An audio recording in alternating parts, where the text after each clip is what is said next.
Okay, so here we are over in Max. That the original project used the same folder, so we have images that popped in, and um, but the result's not exactly what we're looking for. So I mean, I'm going to start this over anyways. Just thought I'd show you this to start. So okay, so this is going to be setting up our image planes. I'm going to actually do a reset here, so this looks a little familiar to everybody. Okay. Okay, so step one for me usually is to set up the new project. So I'm going to save this project. I can go right to my desktop and go to the shortcut, which gets me there quickly. And I'm going to call this Acrosport 002. Save the old file. Okay, so now we're already saved out. That's step one. I'm going to hit the plus sign here on this viewport and go to configure viewports. Under statistics, which will help us with our poly count, I want triangle count, not polygon. I don't care about vertex or frames per second. I also would like total plus selection. And that's going to give us a readout of how many polys we have running. If you hit the 7 key, you'll see we have 0 tries and 0 total. So also, while we're in the configure viewports, I like to go to rendering method. Now, this way of doing things only works if you're using the Direct 3D rendering engine, like I am. If you're using nitrous, which it would say realistic, at least in the perspective, I think instead of smooth and highlights, it would say realistic. That would mean that you're not going to be able to do what I'm showing you here. If not, then you can. I'll see if I can cover this a different way. Okay, so I want smooth and highlights in every window and edge faces in every window. So the quick way to do that would be to highlight these two, and then say all viewports down here at the bottom. So when I click on this, when I create geometry, it will be already shaded and ready to go. Okay, something I like to do, or something I need to do, is we're going to create the top view plane first. So over here in 3 views, I like to open up the images folder that we created. If we click on the top view, you'll see that down here at the bottom you get a readout of what the dimensions of that plane is. That's 1062 by 947. So what I'm going to do is go over here to the Create tab, and then I'm going to go to the Geometry button, which is in the next row. I don't need to worry about the drop down. I'm going to go to Plane, and I'm just going to drag a shape out. Doesn't really matter initially. And then right over to the Edit tab, or the Modify tab. Here I'm going to right click on these arrows, and that's going to take that'll take out the edges from the center, which we don't need for image planes.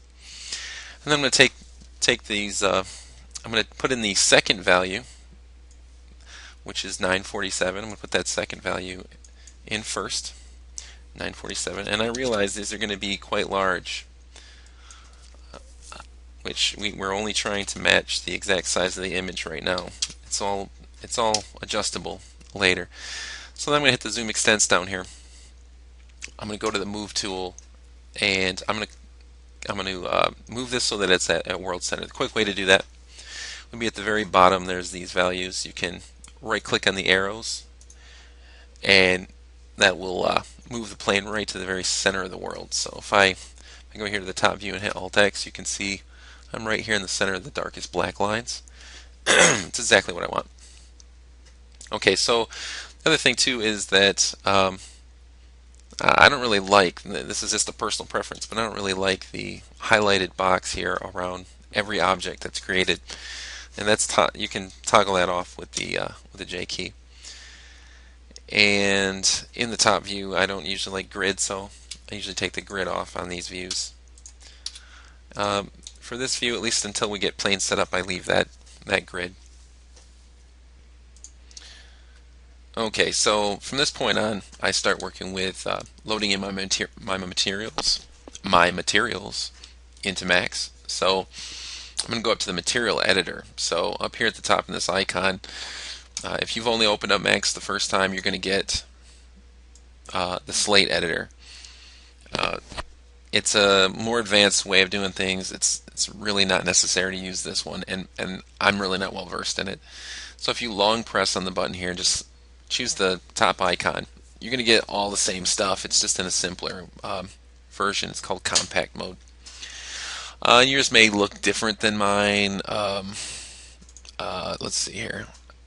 You may have a different sample value. You may have something that looks like this. You can right click and can change this up to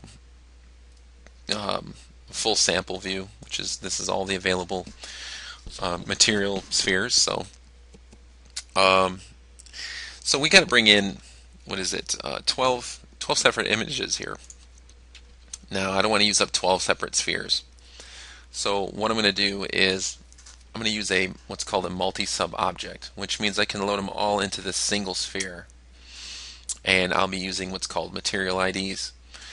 And they're very useful. So first step is to pick a material sphere. So I'm going to pick the top corner, and where it says standard here, I'm going to click, and I'm going to go to multi-sub object in this list, and I want to discard the old material. And now we can see by default it loads up 10. So if I click on this none button to load a material, see I have to select standard, and I would have to go through and do that for every one of those. And it's kind of a laborious task, so what I will first do is go here to set number, and I'll change this to 1, and I'll click on this and go to standard and create a standard material. And while we're here, we might as well load that top image. Okay, so this is loading just this image into one slot that's set up so far in this sphere. And this would be material ID number 1. So as soon as you load it in, the first thing you want to do here is to show the map in the viewport, and then you're going to drag this sphere, and you'll just drag it onto the plane that we've created. You can see that by pointing the top view straight up in Photoshop and putting the second dimension, the height dimension, in first, and then the width in second, we automatically have an oriented drawing. So I'm going to maximize this view here just to make things a little more clear. Okay, so you can see that we have one image loaded in. Now, if you didn't follow that implicitly, and you've got if you've got it pointed the other way, and I mean you can manipulate the image on the plane by going to angle here and going to the W value and going to 90 degrees, and you can see it's going to smash it in and make it fit. It's squashed the wings in, and it's really not the but it is a way to fix it if you didn't orient things correctly. You're looking to definitely want to make sure that the wings are going down the longest side.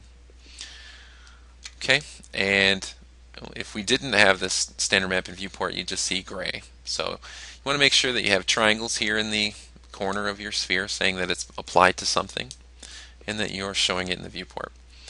So this little button here is go to parent. That's going to bring us up a level, and this would be some more parameters for this image. We want to go up one more level, and we want to go back to set number now. I'm going to set this to 12 because that's the total number we want, and we'll slide back up to the top, and you can see that our top image, we can name that, and we're going to go right on through naming everything. We'll just name these right up front. That'll help us keep track of things as we go. So FO3, FO4, FO5,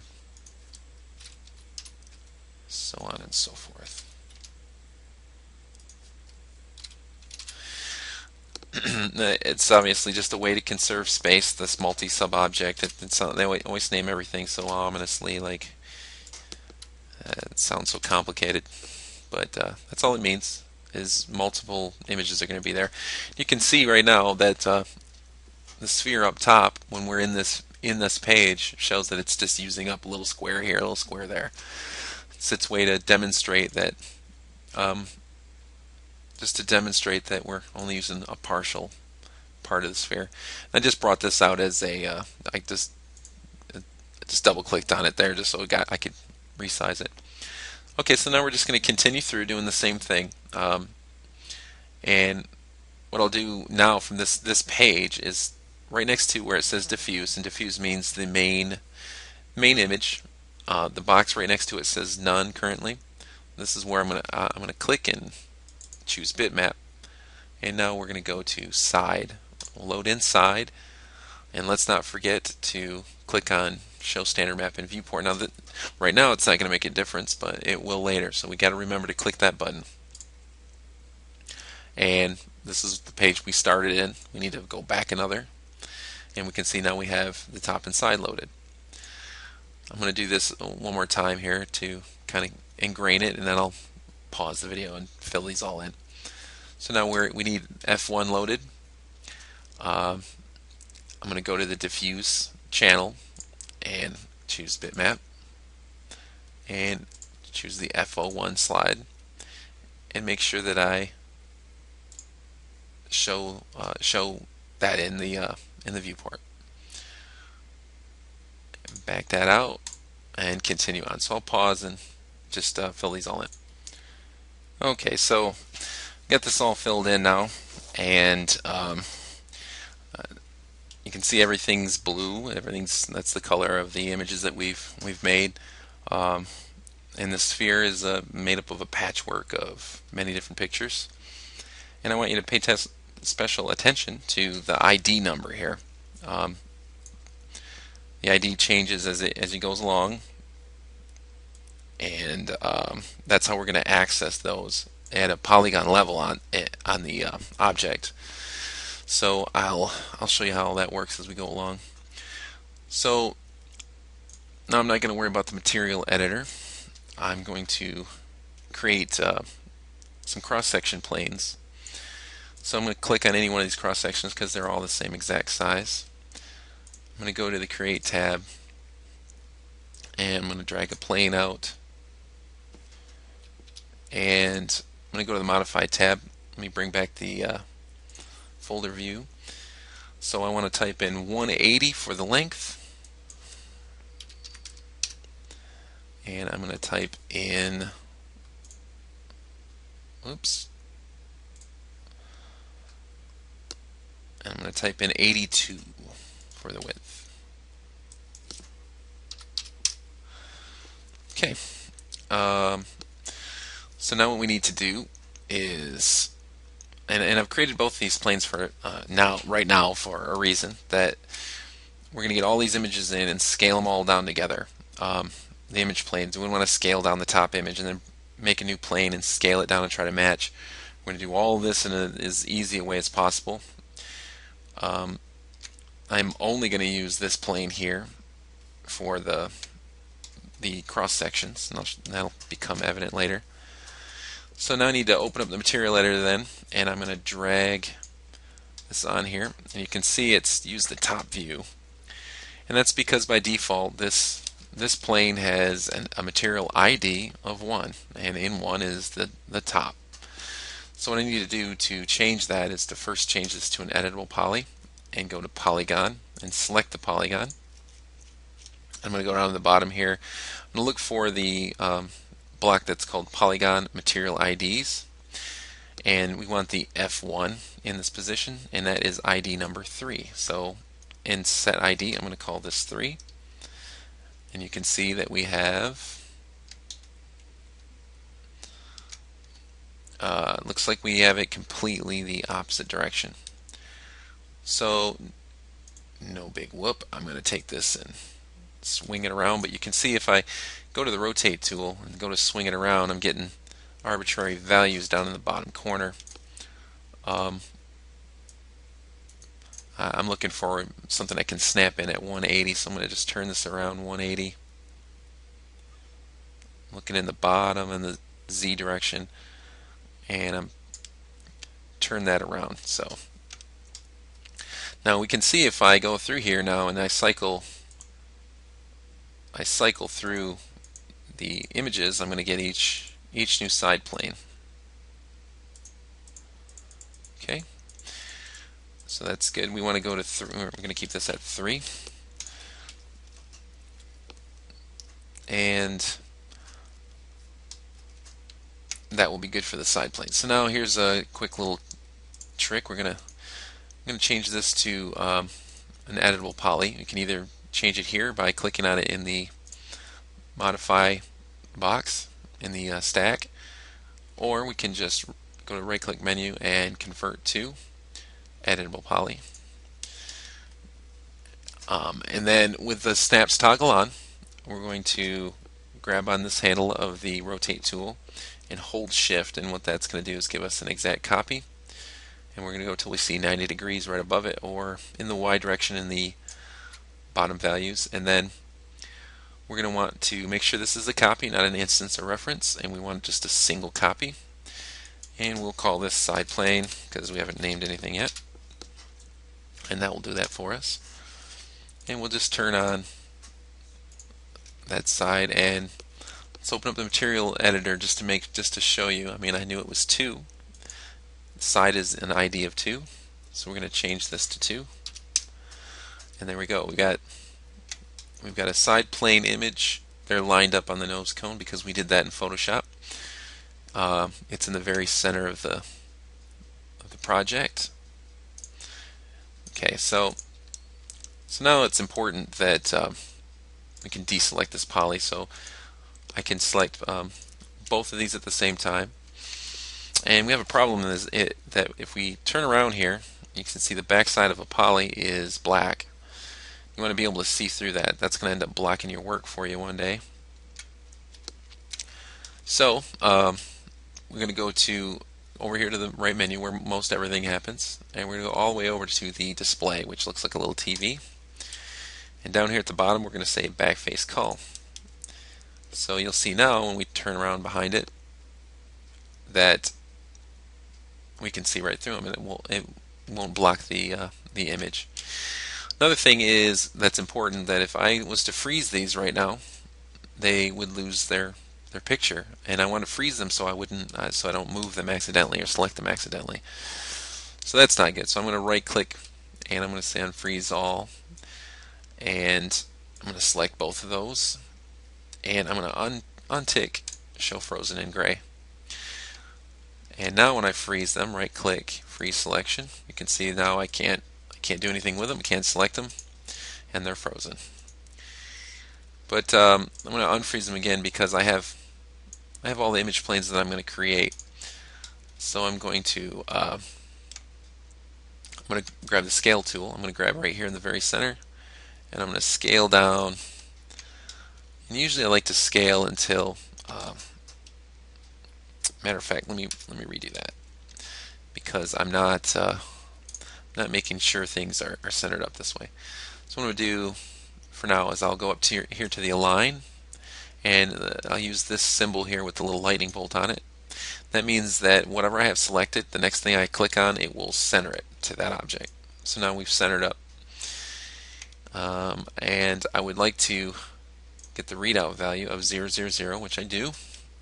So now I'm going to reselect all these objects, go back to the scale tool, and I'm going to scale, oops, there we go, scale everything down until we're fitting completely within this grid. That's just a rule of thumb. It's not like it really matters. Okay, and on this model there is a CG marking, which would be right here. And just for giggles, I like to put that right in the world center. So I'm going to zoom in here, and I still have every plane selected, and I'm going to move that till this dark black line lines up with the symbol right in the center of that symbol, and it's already centered up in this direction.